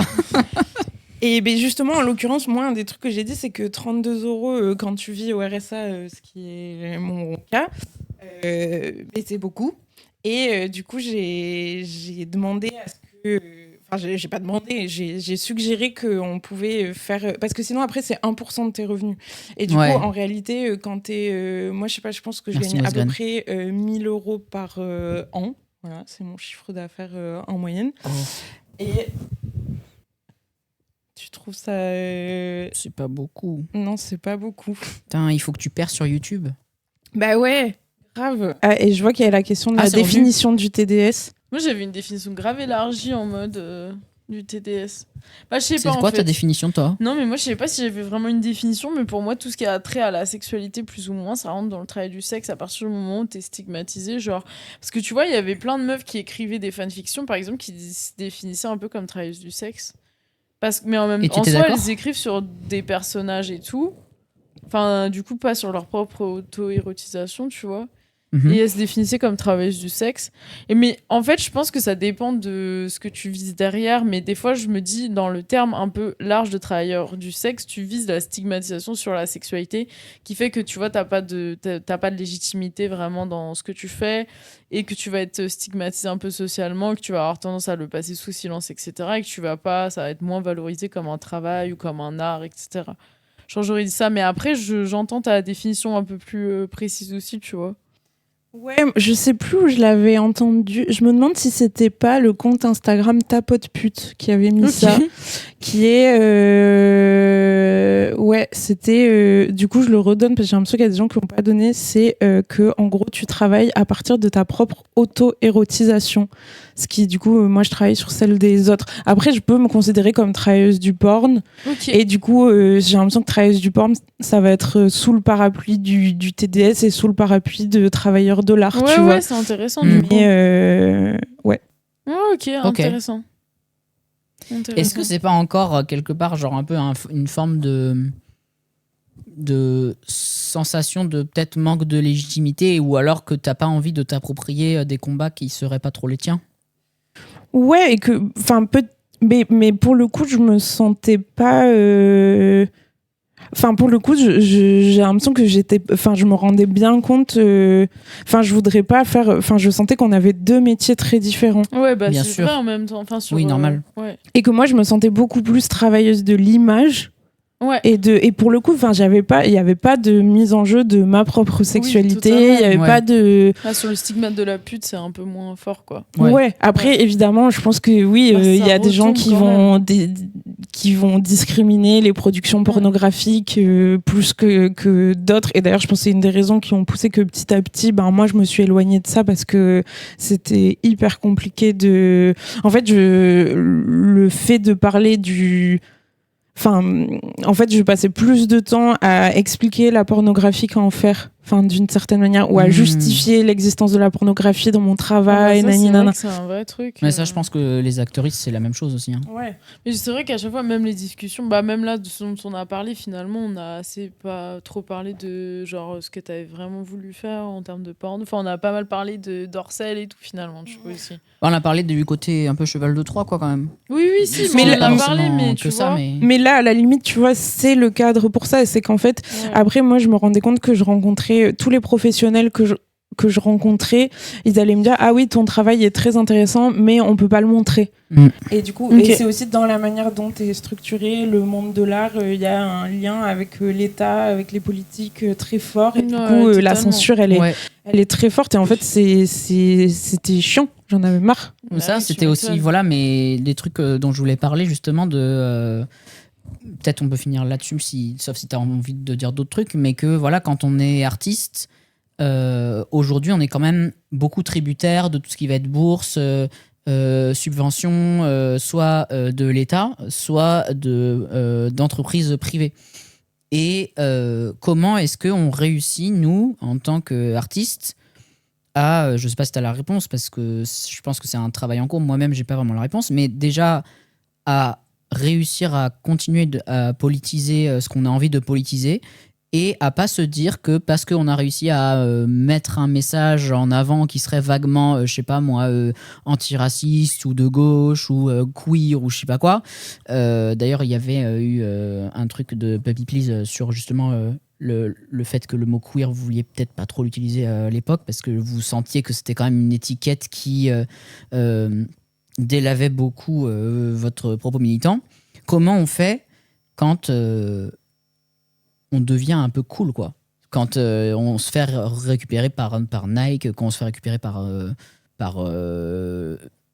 genre les JO de Paris ou des trucs comme ça, quoi. Et du coup, pour répondre à cette question, je pense qu'à part la lutte collective, en vrai, il y a pas, il y a dans le capitalisme, il y a pas d'option éthique. Il y a pas de. Oui, bien sûr. Il y a des arrangements et ça c'est une expérience très personnelle de quels sont les compromis que tu acceptes de faire plus ou moins et ça c'est. Enfin, ça peut être des choses qui sont très prenantes, qui sont des dilemmes. Moi aussi, je me pose la question de est-ce que je vais travailler dans tel contexte ou pas tel contexte. Et ça, j'en parle avec mes copines en mode qu'est-ce que je peux faire pour faire au mieux. Mais si vraiment tu veux trouver une solution, c'est avec les camarades que ça se passe, c'est en se syndiquant, c'est en proposant un nouveau projet de société. La continuité de revenus, elle est proposée comme telle. Enfin, si déjà, en vrai, tous les artistes auteurs touchaient tous les mois un SMIC, le monde de l'art serait radicalement différent. Tu aurais 2000 fois plus la possibilité de... Enfin, même si évidemment... C'est ce qu'on disait aussi, c'est le salaire à vie, quoi. Mais de fou. Parce qu'en fait, c'est pas que les travailleurs de l'art qui devraient avoir, c'est le monde entier. Comme ça, justement, on aurait aussi plus de travailleurs et de travailleuses de l'art. Et la continuité de revenus, elle s'inscrit absolument dans cette logique. C'est en tant que là d'où on est, on propose ça, mais l'idée, c'est que chaque personne, depuis là où elle se trouve, ça se trouve, il faut une continuité de revenus spécifique pour les travailleurs du web, même si je pense que globalement, vous pouvez déjà vous rattacher à celle qu'on porte. Et en suivant, il y a la mise en sécurité sociale de la culture, mais aussi des réseaux sociaux.